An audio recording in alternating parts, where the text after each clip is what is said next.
জাতীয় নবম pay scale বাস্তবায়নে নতুন ঘোষণা। অর্থ উপদেষ্টার বিশেষ ব্রিফিংয়ে উঠে এলো গুরুত্বপূর্ণ সিদ্ধান্ত। জানুয়ারিতেই আসছে চূড়ান্ত নির্দেশনা। আসসালামু আলাইকুম প্রিয় দর্শকবৃন্দ, আজকের এই ভিডিওতে আমরা কথা বলবো এমন এক গুরুত্বপূর্ণ ঘোষণাকে কেন্দ্র করে যা দেশের লাখো সরকারি কর্মকর্তা, শিক্ষক, পুলিশ সদস্য, প্রশাসনিক কর্মকর্তা থেকে শুরু করে সাধারণ কর্মচারীদের জীবনমানের সঙ্গে গভীরভাবে জড়িত। জাতীয় নবম পে স্কেল বাস্তবায়ন পরিকল্পনা। গত কয়েক সপ্তাহ ধরে যেভাবে বিষয়টি আলোচনায় এসেছে তাতে মনে হচ্ছিল হয়তো ঘোষণা আর কার্যকরের মধ্যে বড় একটি সময় লাগবে, কিন্তু না, এবার বিষয়টি আরও স্পষ্টভাবে জানিয়ে দিলেন দেশের অর্থ উপদেষ্টা নিজেই। তিনি এক বিশেষ সংবাদ সম্মেলনে জানিয়েছেন, জাতীয় নবম পে স্কেল নিয়ে আমরা সব দিক থেকে প্রস্তুতি সম্পন্ন করেছি। চূড়ান্ত নীতিমালা, সংশোধিত গেজেট ও কার্যকরী নির্দেশনা আমরা ডিসেম্বর মাসেই সম্পন্ন করতে চাই। তবে এটি বাস্তবায়নের পূর্ণ দায়িত্ব থাকবে নির্বাচিত সরকারের উপর।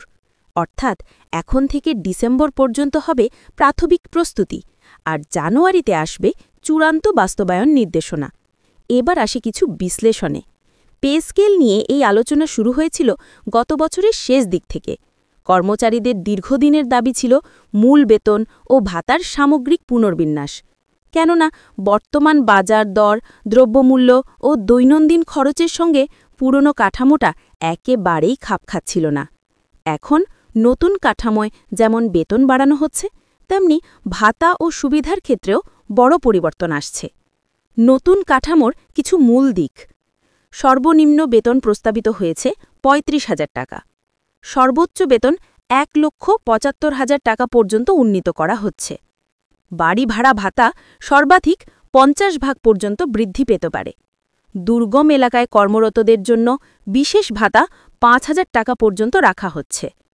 ২০ বছর পূর্ণ হলে এককালীন ৫০,০০০ টাকার অবদান ভাতা, টিফিন ও যাতায়াত ভাতা সর্বোচ্চ ৫,০০০ টাকা পর্যন্ত নির্ধারণের প্রস্তাব। অবসরকালীন সুবিধা ও চিকিৎসা ভাতার ক্ষেত্রেও নতুন শর্ত ও বাড়তি বরাদ্দ যুক্ত হচ্ছে। এই পুরো প্রস্তাবনাটি পে কমিশনের পক্ষ থেকে প্রস্তুত করে পাঠানো হয়েছে অর্থ মন্ত্রণালয়ে। সেখানে বিশেষ একটি সমন্বয় সভা অনুষ্ঠিত হয়, যেখানে ছিলেন জনপ্রশাসন, শিক্ষা, স্বরাষ্ট্র ও অর্থ মন্ত্রণালয়ের শীর্ষ কর্মকর্তারা।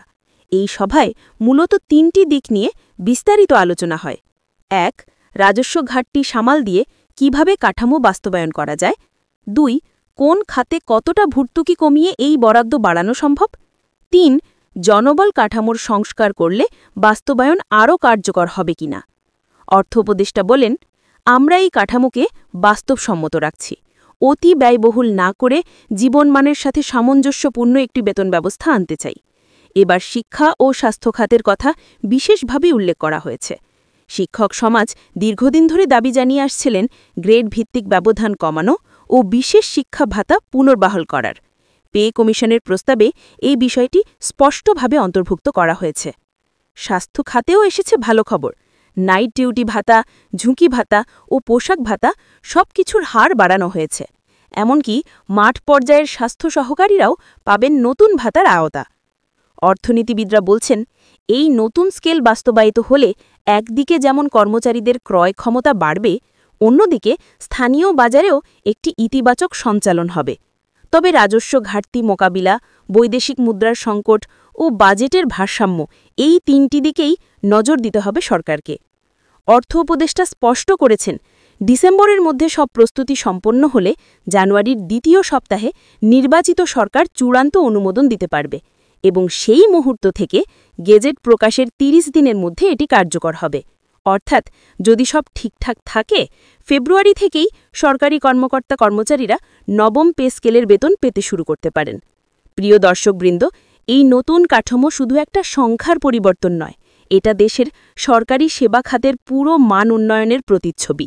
এটি যদি বাস্তবায়ন হয়, তাহলে শিক্ষা, স্বাস্থ্য, প্রশাসন সবখানেই এক নতুন প্রেরণা তৈরি হবে। আপনারা কি মনে করেন, এই কাঠামো বাস্তবায়নে আর কি সংযোজন থাকা উচিত? কমেন্টে আপনার মতামত জানাতে ভুলবেন না। ভিডিওটি ভালো লেগে থাকলে লাইক দিন, চ্যানেলটি সাবস্ক্রাইব করে পাশে থাকুন, যাতে আমরা দ্রুত আপনাদের সামনে এমন আরও গুরুত্বপূর্ণ তথ্য তুলে ধরতে পারি। ধন্যবাদ সবাইকে। আল্লাহ হাফিজ।